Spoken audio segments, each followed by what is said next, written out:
Even though someone can be free to express themselves, it doesn't mean that they will do so. Instead, based on how they typically behave, it can be as though they are in an invisible prison.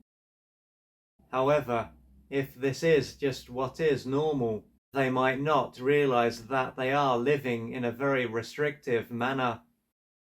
Still, as they don't freely express themselves, this is likely to have a negative impact on them.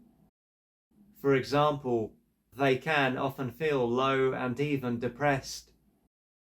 During this time, they can feel very heavy and their body can go into a collapsed state.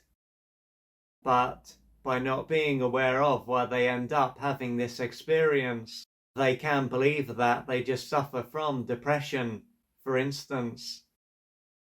The outcome of this is that they can end up being put on medication. Now, as they seldom freely express themselves, it is going to mean that a number of their needs are seldom if ever met. So, when they are around others, they can have the tendency to stay in the background and not speak up. This can take place when they are at work, with friends and family. If so, they are going to be used to listening to others, and they could often be described as being quiet and/or shy. Of course, staying in the background is not going to allow them to be seen and heard, or feel valued and appreciated. Moreover, being this way is likely to have prevented them from being able to make a great deal of progress when it comes to their job or career. It can be as if they are stuck in the same place and are unable to move forward. What they may believe if they were to think about this area of their life is that someone or something out there is holding them back. After arriving at the stage where they can no longer tolerate living in this way, they could end up wondering why their life is so unfulfilling.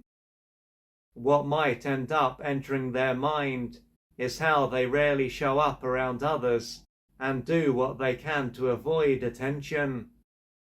They could find that although this is not serving them, it is what feels comfortable.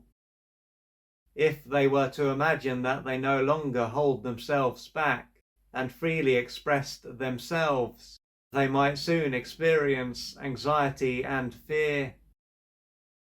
If so, they could believe that there is no reason for them to feel this way, and that this inner experience is irrational.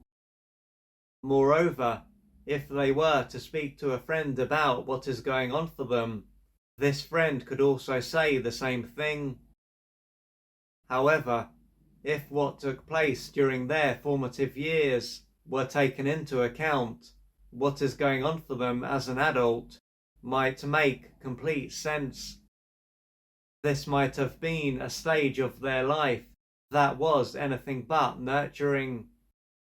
Throughout this stage of their life, or a big part of it, they might have been physically harmed, verbally put down, and left. Therefore, the security, safety, protection, and care that they needed to grow and develop in the right way wouldn't have been provided. This would have then been a time when they felt insecure, unsafe, exposed, vulnerable, and unloved. To handle what was going on, they are likely to have lost touch with their connected true self and developed a disconnected false self. Most likely, one or both of their parents were deeply wounded human beings who simply couldn't give them what they needed.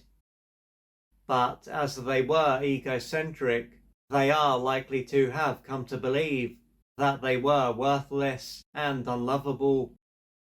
Also, they are likely to have come to believe that it wasn't safe for them to exist, to express themselves, or to be seen and heard.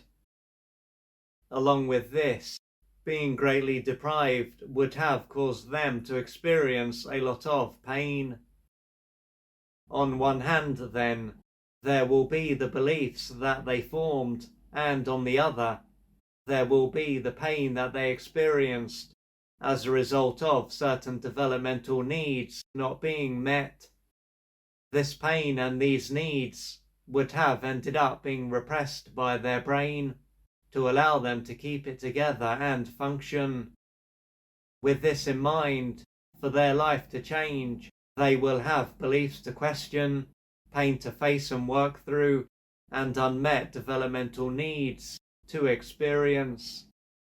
This will take courage, patience, and persistence. If you would like to find out more about the services that I offer, please go to www.oliverjrcooper.co.uk or email me at info@oliverjrcooper.co.uk, and I'm looking forward to assisting you on your journey.